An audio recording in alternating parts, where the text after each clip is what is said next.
What up, Internet? We back. Truanseez, another class skip for all the right reasons. Welcome to season 2.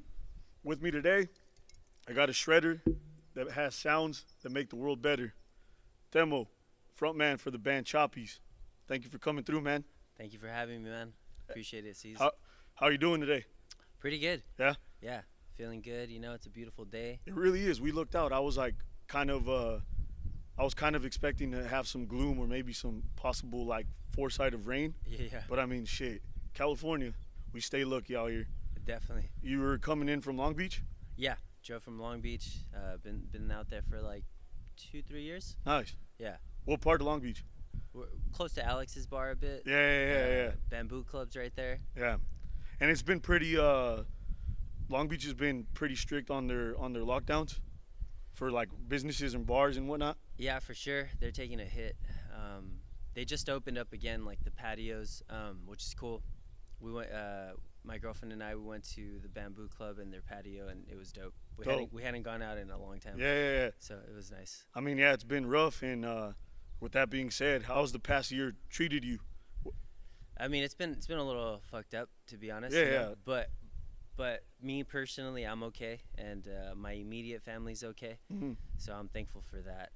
But definitely lost a couple of people, special people. My uncle, my best friend's mom, who I grew up with, so to COVID. So those are two pretty big losses. But you Yeah.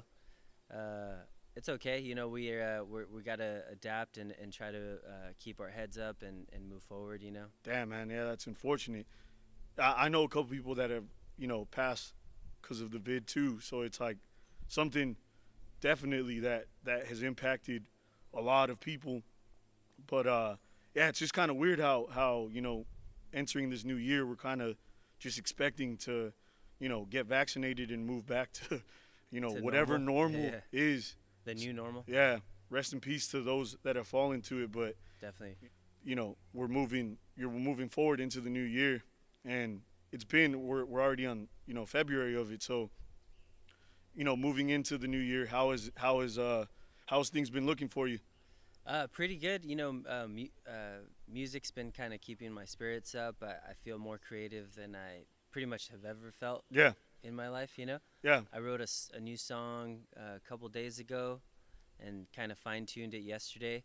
And then this morning, I woke up like at 6 in the morning for some reason. Probably because I was excited to do this. You know, this is like Hell yeah. this is as exciting as it gets. You know, I hardly go out anymore. Dope. So I woke up early and I started writing another song, and like I pretty much wrote all the lyrics for the new song today. Cool, for a man. New song, yeah. So you've been staying creative, and you dropped the project in 2020, Yeah. like around June, right? Yeah. Yeah. I did. Yeah. And was that planned before you were already gonna drop this, or you're just like, I want to give, my listeners something to, grasp and put on their palate during these like trying times or the quarantine, or was it something that you had already planned on dropping during if the pandemic hadn't happened? You know what I'm saying? For that EP, I was gonna drop it regardless. Yeah. It was like 3 songs that I had been working on at the end of 2019 into the beginning of 2020, and then we finally finished them. Greg's playing drums on that. Anthony's playing bass on that. Greg's somebody that I've been jamming with. He's a new guy I've been jamming with. Cool. So shout out to him. Is he in any bands? Yeah, he's in a few bands. Cool. Yeah, he's a good guy. Great drummer. So he's on that EP, and we put it out. We were gonna put it out regardless. But it was I did question if I should put it out. It was during that time where it felt odd to promote anything like related to music.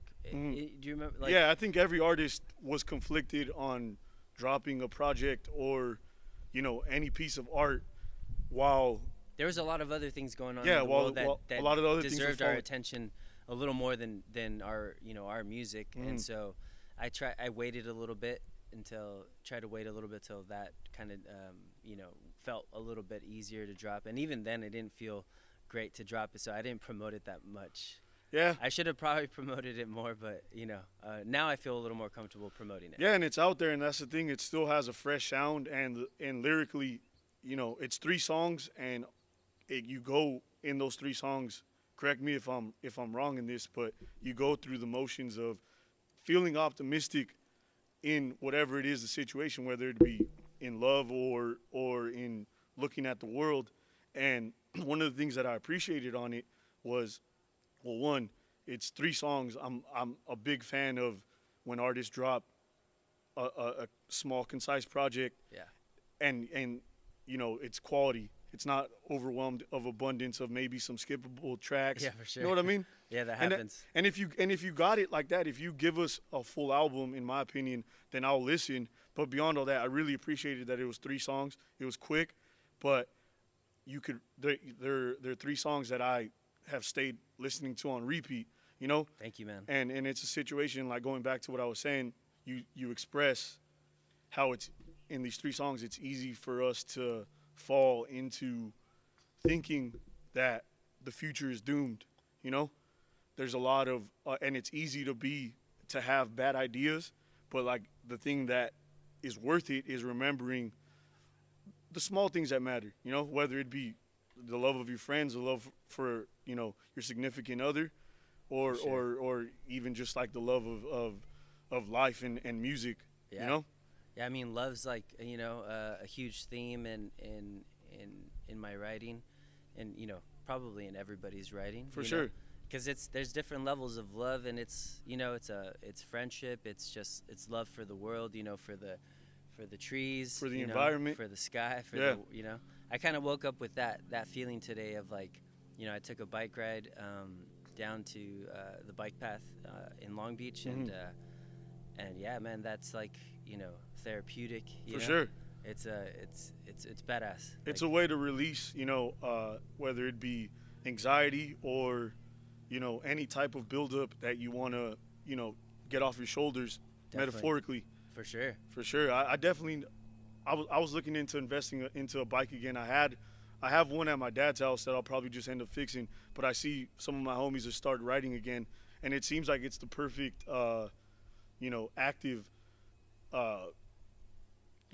action to put during these times, especially while stuff is still locked down and whatnot. Yeah, for sure. I've been biking for a while, but I've been biking every day because of the pandemic. Yeah. Basically. I mean, the streets, I assume the streets in Long Beach are pretty empty Yeah. still. Yeah. Pretty empty. Which is cool. It feels safer to For ride sure. your bike. No, yeah. I don't use a helmet, which I probably should. But Yeah. Yeah, you got to be careful out there.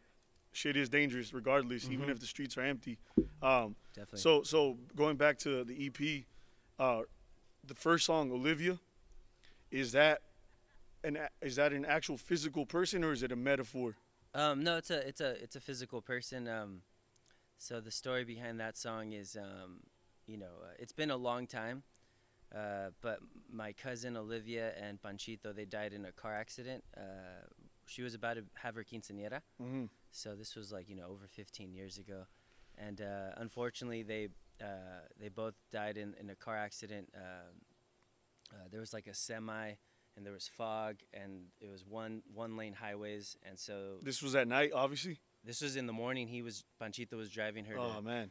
to school, and Oh, damn. from what I've heard Yeah. is that he tried to go around a car that was like on the road, and then when he went around, he went straight first, head on to a semi, Yeah. and they died back then, and it's been rough, man. Like Panchito was basically like a best friend to me, even though we were cousins. We were like best friends at the time. We were both around 18, Yeah. 17, 18. Yeah, definitely. That's So heavy. we're like this, dude. And I've written actually a few songs about Panchito, but to sing Panchito is a little harder than to sing the word Olivia. Olivia, yeah. And I was close to Olivia too. So the sentiment is for both of them. So it's like a I think in the chorus I say, this is a node to Olivia. Yeah. And which I'll play that song later today. Cool, man. And now that puts that song into a whole different perspective, because I thought it was a metaphor for either the girl that you love, or even just the girl that you're friends with, because I have girls that I'm just really good friends with, For sure. that you feel that connection where when you're around that person, you're like, dude, life's good, you know? Yeah, for and, sure. and friendship It is like is that a though. powerful thing. Yeah, so but I say all that is like now that I know that that's the meaning behind it, I look at it a little differently with all due respect, you know? Yeah, for But sure. I had no idea that song would have taken it into that turn. Yeah, and that's why I decided to kind of put it out because it felt a little like it starts off kind of like Yeah, it's upbeat. uplifting. Yeah. So I was just like, okay, this is kind of a sad song. I get a little emotional and sad when I sing it, Hmm. but at least it has that upbeat vibe Yeah. to kind of get through the song and still like not be crying by the For by sure. the end of it. No, that in itself gives it a lot more currency, in my opinion, when you could turn something so tragic into something so uplifting. And I know artists do that. That artists have a good way of turning something extremely dark into something uplifting and light. I'm definitely gonna carry that song with a lot more weight in my heart now when I listen to it, Thank you, because it's man. been on repeat, and the whole time, like I said, I've just been thinking about a friendship that you have, whether it be with the female or other friends, that you're just like, dude, life's life. When we connect, you make life a little bit better. Oh, for sure. Yeah. Yeah. But that's awesome. Now, did that happen here in California? That accident? It happened out in Lake Paris. Okay. That's where they lived. Yeah. Yeah, so we'd go visit them. They had like a little ranchito out there with Yeah. like horses and cows, and that was my first introduction to riding a horse, shooting a BB gun, creating my own slingshot. Yeah. All this cool ass shit, dude. Some Huckleberry Finn Yeah, shit, yeah, like yeah.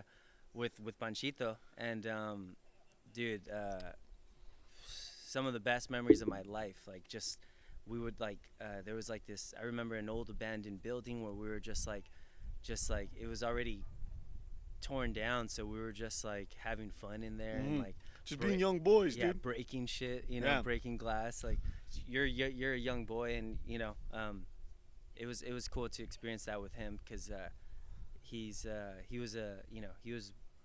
was a great person. Like Panchito was like just charismatic, funny, great guy. And he's an eternal soul that you'll always remember, Definitely. and you have those memories too to look back on, and that's cool because at 17 or even in your teens, you look back on it and you think that that's how life's going to be forever, and then something like that happens, and then you kind of have to start to come back down to earth and remember, And I'll be honest, I don't think I've processed it until now. yeah, You know what I mean? for sure. Like back then, I was just like angry and sad and tried not to think about it. Mhm. But now that I'm like older, I think I can like look back on it and appreciate it. Their memory and like not feel so like closed off. Yeah, Like I for feel like I sure. closed myself off when it happened, Mhm. and now I'm open to it. Yeah, it's kind of crazy, being in your, at the age that we are now. Like, I look back at something, I could relate to something as tragic. My mom died when I was 5, and I remember seeing her in a coffin at 5 years old, and it really just, for many years, I would say for up until when I was like 27, I had this anger and bitter, like you said, like I was just, and I would close off, But Definitely. then it wasn't until recent, like the last 4 or 5 years, where probably like the last 4 years, where friends, particularly females that I'm friends with, really brought in a light where it's just like I should express it and grieve and let all that emotion out instead of blocking it up, For sure. and be grateful that through all of those, through that tragedy, more human connection, like my aunts, my grandmother, uncles, my dad, they all double down on the love that they have for me to like cope with this situation, That's beautiful, man. Yeah, so it's like I understand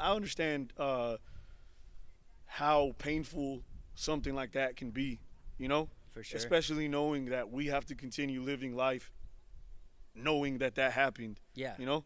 No longer with them. Yeah. Which is And it does get hard at times, but at the end of the day, in a weird way, I'm grateful that it happened when I was young.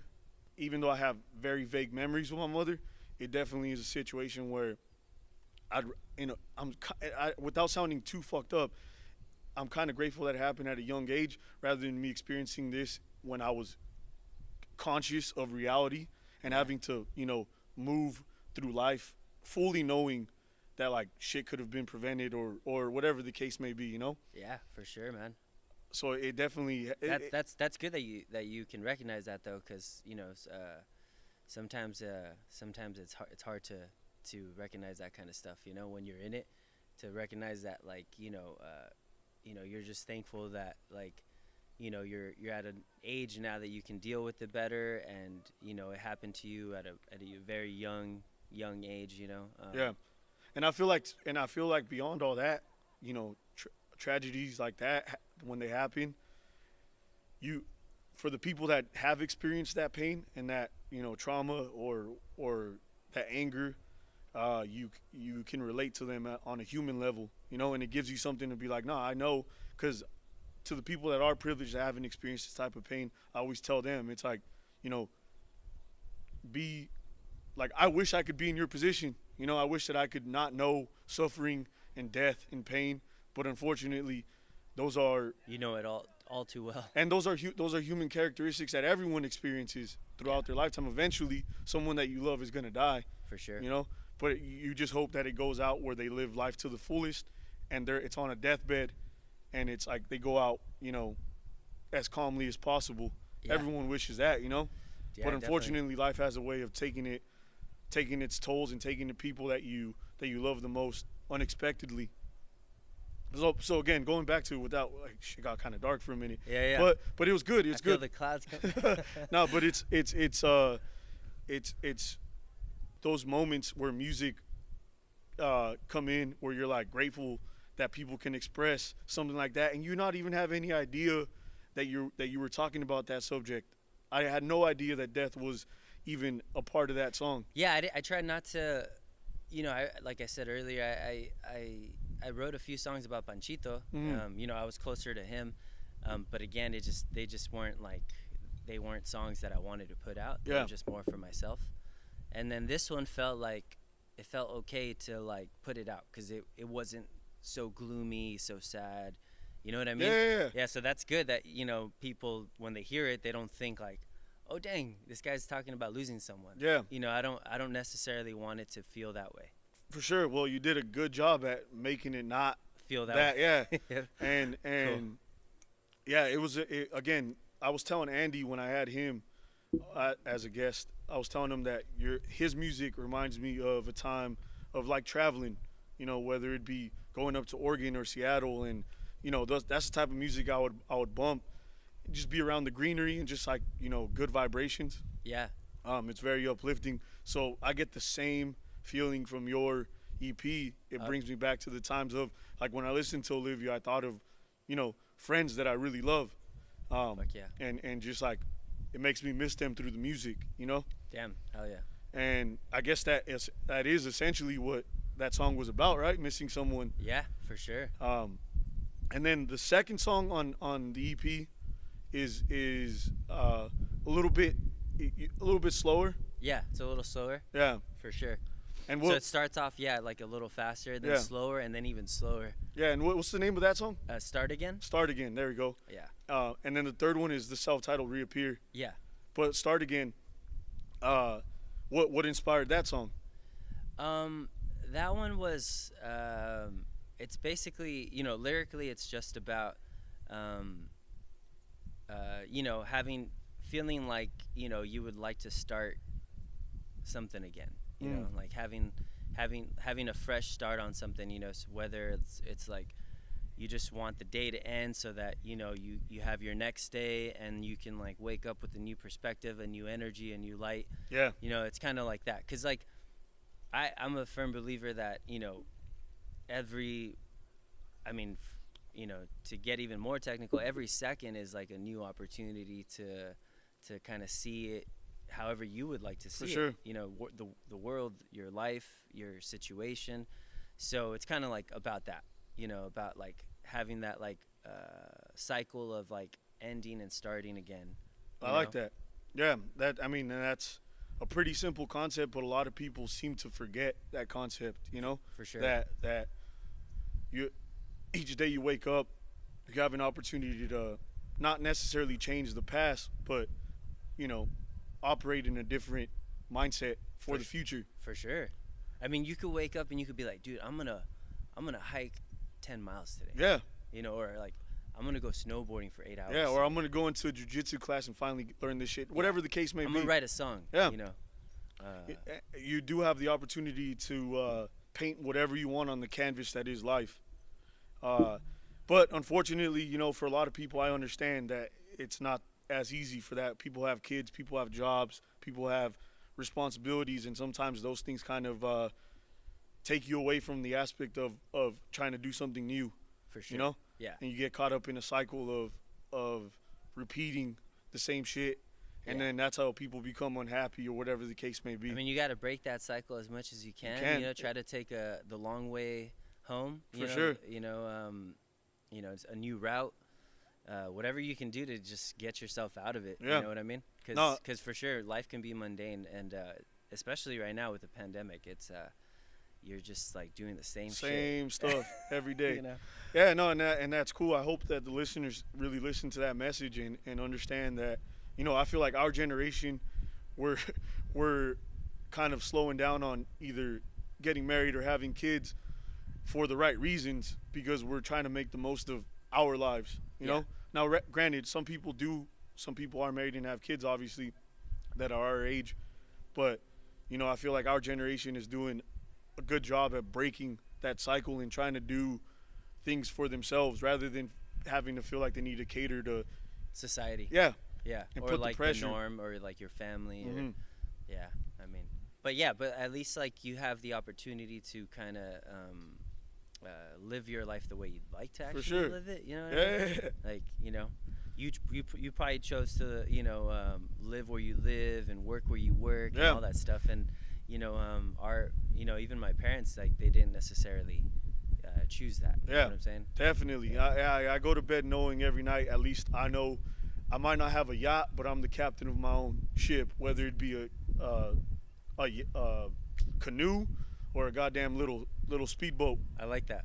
but yeah, it's I'm grateful, and like I said, maybe one day I tell them, I'm like, you know, hopefully I do check out those boxes that you guys want in the future, and you guys are still around to see it. But for now, I'm doing my own thing, you know. Yeah, respect to that, man. Yeah, and then Reappear is the final song on the EP. Yeah. And the name of the EP is Reappear.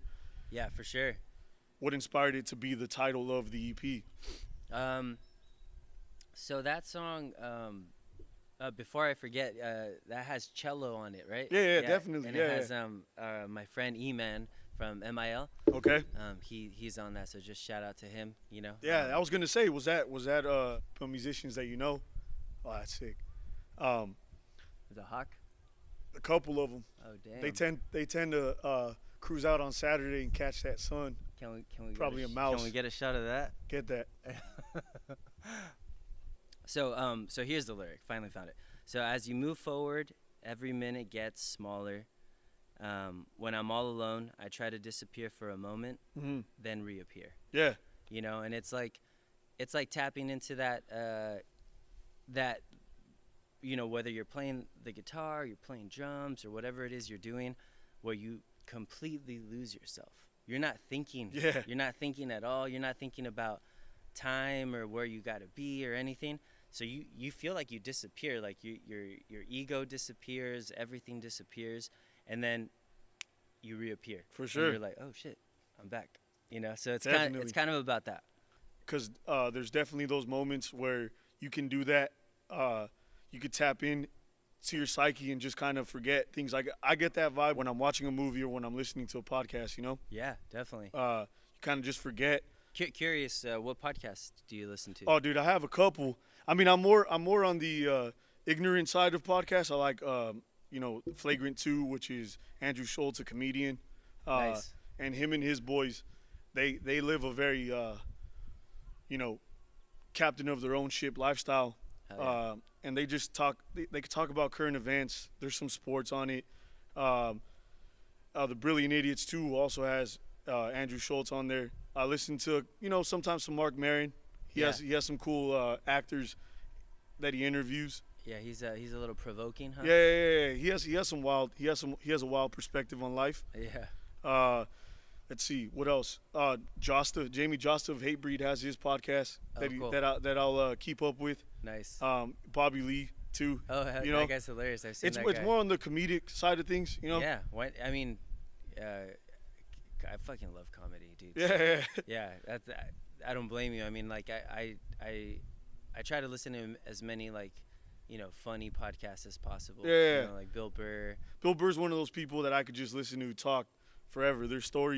His stories are always interesting. Yeah. You know? And that guy is like funny without having to even try. Yeah. You know what I mean? Like he's just fucking funny. And I feel like he has a lot of suppressed male frustration For sure. that is just hilarious to see, because it's like he's like your uncle or your pops that's just And like, he admits it. yeah, he admits it. That's the thing, he admits it. And he's just like your uncle or your pops, or just like an OG that you look at and you're like, damn, dude, like you grew up in a generation that you're not allowed to express yourself. Yeah, if you fucking cry, you're a bitch. Yeah, exactly. Exactly, man. And he has this way but expressing it, he still expresses himself, but in a Bill Burr way where you're like, it's funny and I respect it and I appreciate it, because, I know a lot of older dudes like in my family that have that type of like, don't cry, don't show any feelings, like be a man, Of course. And it's like, I laugh at that situation, because it's like our generation is more, capable of expressing ourselves. Thankfully, man. Yeah, Shit. definitely, because we did grow up in the cusp in the '90s where we felt like it was, wrong to express yourself. Oh yeah, for sure. Yeah, you would get made fun of like If you were all emotional or whatnot, you know. Like you said anything about your feelings, there's like. She got explicit, and you kind of felt like an outcast. Yeah, definitely. But and it was not that I was extremely emotional, but it definitely was a situation. Now, I'm not even gonna front. I was extremely emotional, but I did a good job overall at,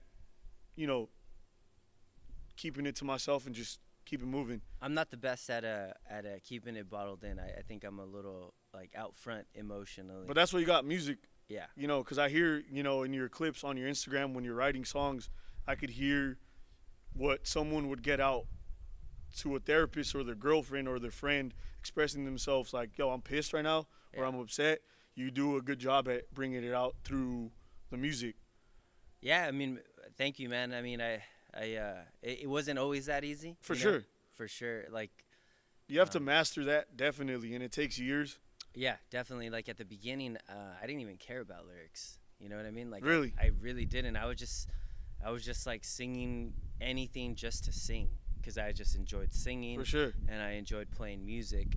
It wasn't that I had anything to really like say or get off my chest. You know what I mean? Yeah. At the time, it didn't feel like I had the skill to kind of like convey that properly. Definitely. You know what I mean? Yeah. And it's lately it's been easier, thankfully, So as of you being a vocalist, because I knew you when you were in Flying Hand. Yeah. And that was probably rest in peace. Yeah. When that was probably what, like 2012? That's when it started. Yeah. Yeah, 2012, I think. Was that your first time being a vocalist in a band? Yeah. Second time. Second time? Second time. There was that other band with Andy, Oceans with Shapes. I don't think I ever caught wind of that. Yeah, we were. It was short lived. It was like 2 years, and we only played a handful of shows. We were mostly recording and writing. Okay. So that that was too many cooks in the kitchen kind of situation, where there was like 3 songwriters in a band, which is cool for the time, And you were still you were frontman vocalist for that band too? Yeah, like half and half with my friend Julian Chapis. Okay, you guys would switch off. Shout out to him. So he makes music, Julian J, under Okay. Julian J. I'm gonna have to keep an eye out for him too. Yeah, he's dope. And then so that ended, and then Flying Hand was basically started with me and Christian. Okay. Who you already know. Yeah. And he's a great drummer, so he was just killing it on the drums, and I was just like looping shit, adding like bass to it, adding like synth to it, and then Andy kind of came into the picture and like essentially leveled us up. With his sick bass lines. Dope. Andy. Of course. He's a great bass player. He's a great songwriter. Period. All around. Dope ass dude. Probably one of my best friends. Like for life. Hell yeah. Kind of a guy. Hell yeah. So I love that guy. So he came into the picture. We did Flying Hand for like 5 years or something like that. Yeah. You guys were around for a minute. Yeah, and we put out an album. We put out like 2 EPs. We played a fuckload of shows. Yeah. It was cool. And then we just naturally kind of like started doing our own thing. He started doing his own thing, and it turned out to be for the best, because being in a band's tough, man. For sure. It's like you really can't have your way in a band, all the time. Yeah, that's what I'm starting to understand, because I was in a band in high school, but it was mostly just us being boys and having fun with it, While we did appreciate music, and we still do, it was more of like, let's just do it because we like it and we enjoy it. Exactly. And we didn't take it to the point where like we wanted to make a business or a career out of it, right? Yeah. But I do understand the situation of, when you have multiple minds creating something. For sure. It's a lot of conflict, and it's a lot of, time management. There's disagreements. Naturally. Yeah, and that's one thing that I didn't realize until the last couple of years, how hard it is to be in a group project, whether it be music or a room of writers, for whatever the case may be, a comedic show or any type of outlet, right? Definitely. When you get multiple mindsets, everyone just sees the finished product, right? For sure. But no one understands that leading up to that moment, you guys tried like 5 different ideas for the bridge. Yeah. Because this guy had an idea, this guy had an idea, and there was arguments left and right. Exactly. Arguments, definitely. And without being too, brash or negative on the subject, I noticed that a lot of my favorite bands or a lot of musicians that I, look up to for just their mindset, when you get to listen to them on a podcast or when you get to listen to them on an interview, they bring up the times where it wasn't so easy to be in a band, because they make it look like you're just a rock star playing up there, Yeah, and we only see the cool side of it. No one sees what you just said, the aspect of feeling like there's too many cooks in the kitchen. Definitely. or a lot of egos. I always appreciate bands that, express that it's not always just rock star shit. Yeah, it's hardly ever just rock star shit. Yeah, it's hardly ever. Yeah. Once in a while, you'll step into a green room on tour or some shit, and like they'll have like fucking all like different options of beers and fucking food for you and shit. But that's a rare thing, In the timeline of being in a band, the rock star shit's probably the smallest part, right? Yeah, it's a small part. But and going back to another podcast I listened to that I didn't bring up, the Musicians Guild, Steve Choi's podcast. Oh, fuck yeah. That's one of my favorites right now. Dude, he's killing it. Dude. Steve Choi, man, you're killing it, Shout out to Choi. I need an interview with you soon. Yeah, dude, I've been listening to you. Have, like, a good perspective on music and a lot of experience. So, like, I listen to your podcast a lot, man, so thank you for doing that. Yeah, and and his vocabulary is one of those situations where I'm like, I catch myself being like, I speak like a toddler when I hear him speak, his vocabulary is just next level, just the way he describes things. And I know, and he articulates it all. He has this very soothing voice. Very soothing voice. It sounds calm. And, yeah. And like it's nice, But I bring his podcast up because he talked about how recently he's been jamming with Matt and Seegak, right? Yeah. And he talks about and I had no idea of this. For the longest time, there was a void in their connection on writing music, Yeah, and just even jamming. And I would have never guessed that because I'm not friends with them like that. I respect them and I've met them and I've been around that circle. But I would have never thought that there was conflicting issues in even just down to jam, Yeah. And 20 plus years of them being together, but it makes perfect sense. I mean, 20 plus years, dude. Who's still jamming with that many like years under their belt they have together? They have more of a successful relationship as a band than most people have in marriages, you know? Exactly, dude. So I to That's a good point. To fully grasp that frustration, and even though that void of sometimes not wanting to even be around that person, not even because you hate them or anything, it's just a situation where maybe the creativity isn't what it used to be. For sure. Or the feeling of writing music with that person isn't what it used to be, you know? Yeah, definitely. You know, we all have our moments like that, you know. Andy and I, that's probably the person I've written with the most in my entire life is Andy. Definitely. You know, because we get along really well, thankfully. Like, we pretty much agree about 90% of the time, which is, you know, tough to say, you know, with anyone else.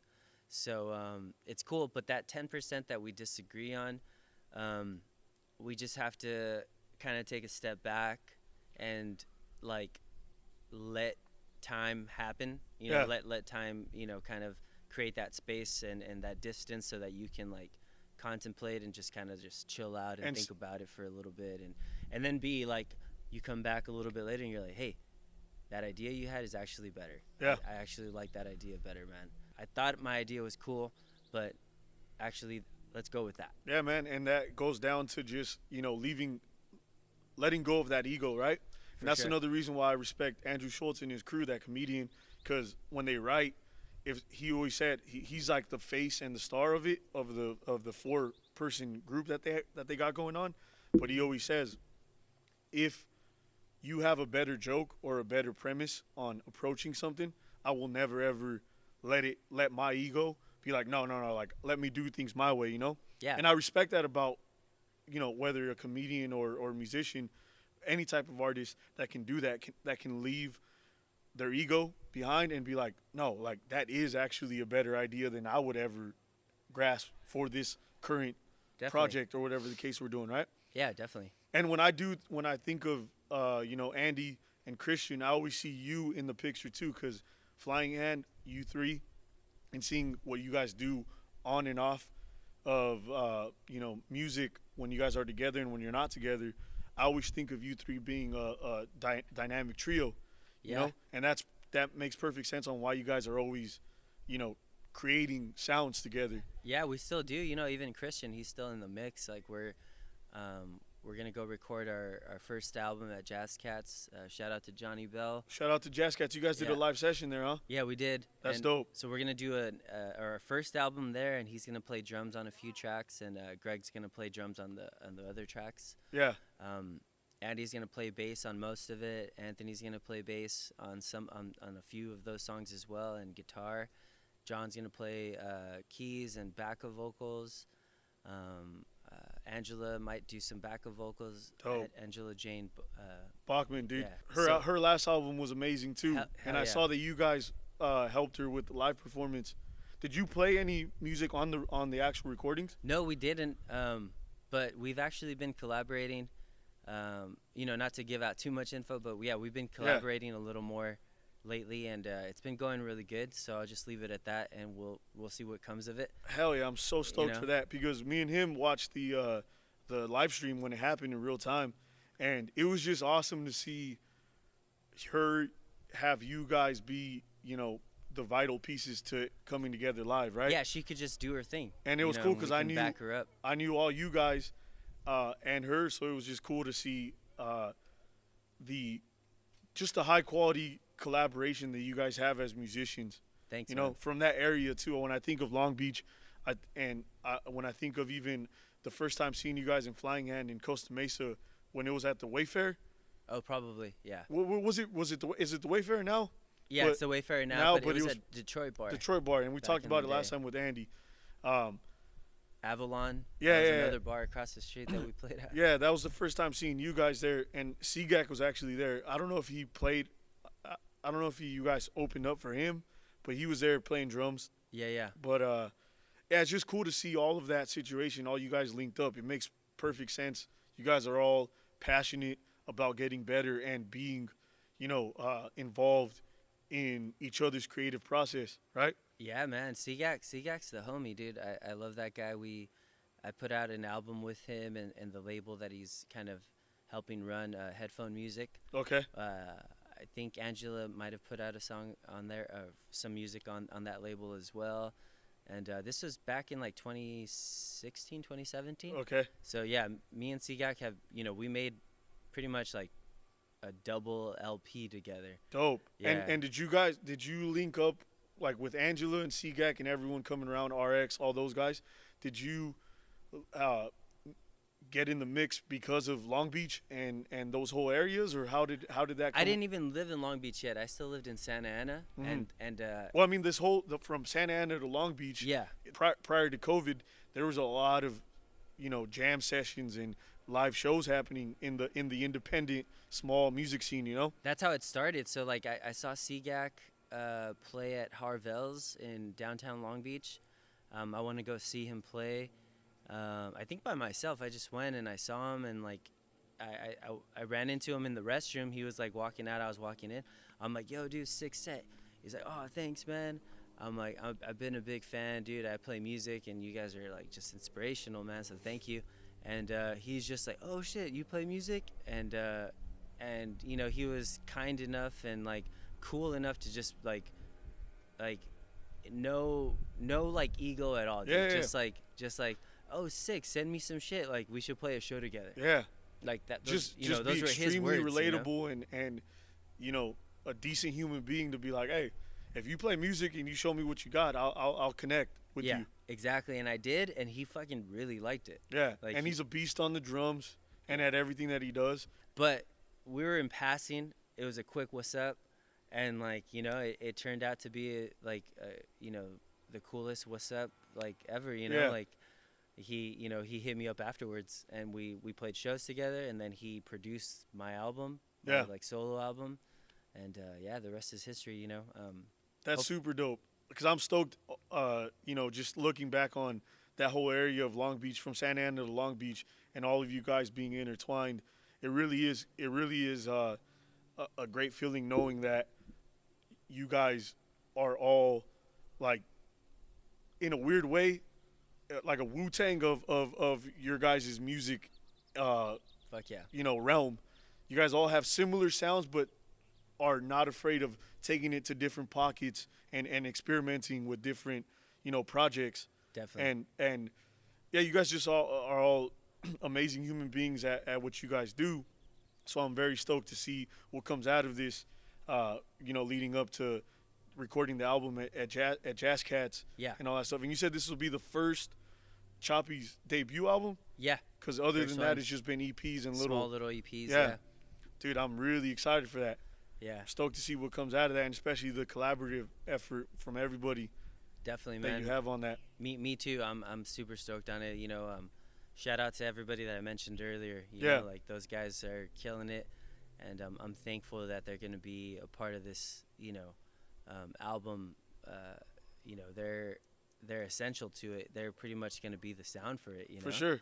And so I'm so excited to see how it turns out. And is this do you guys already have like dates on when you guys are gonna get in the studio, or is it still everything up in the air? Yeah, last weekend of February. Last weekend of so it's coming up. So before 2021, we'll get a debut Chapis. I think so. Yeah. Yeah, unless like some shit happens where we need to wait or something. Yeah. For whatever reason, we would like to release it as soon as possible. Yeah. Dope, man, dope. And do you have a name for it that you want to release? You still want to keep all that, under wraps? Yeah, still under wraps, still figuring it out, day by day. Yeah. I'm kind of just sitting on it and giving it time to because I have some ideas, but I'm not too sure yet. Well, when it is all ready to be packaged up and be ready to send out, I hope you could come back and we could talk about it, review it, listen to it. Dope. And just express. But I think up until now, I think that's a great way to leave off. So people should be, on the lookout for Chapis' debut album. And I think we'll leave it at that. Yeah, that's perfect, man. And we're doing a live performance. Yeah. Hey, Dope. Thanks again for coming, man. Yeah, thank you, man. Seez'n, appreciate it. Spencer, shout out. Peace. Thank you, man. Hell yeah. Love, baby. Thank you. Hey, thank you. That was cool. Hell yeah.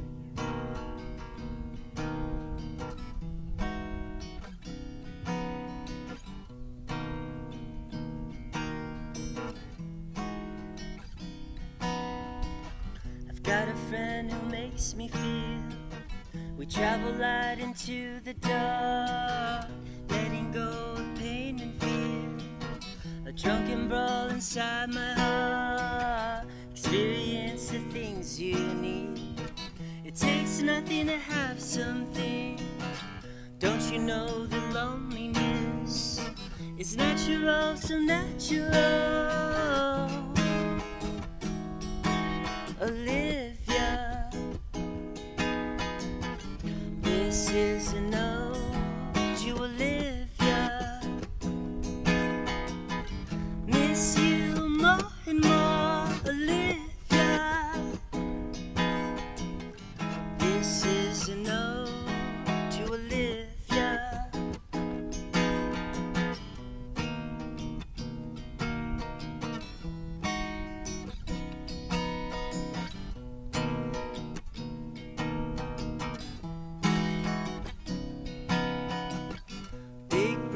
Big brother, why won't you let the young ones play? Blind man's bluff always ended rough. Sister, sister, take this on you, run around and dance. Ba, ba, da, ba, ba. Run around and dance. Olivia, this is an ode to Olivia. Miss you more and more, Olivia. This is an ode to Olivia. Oh.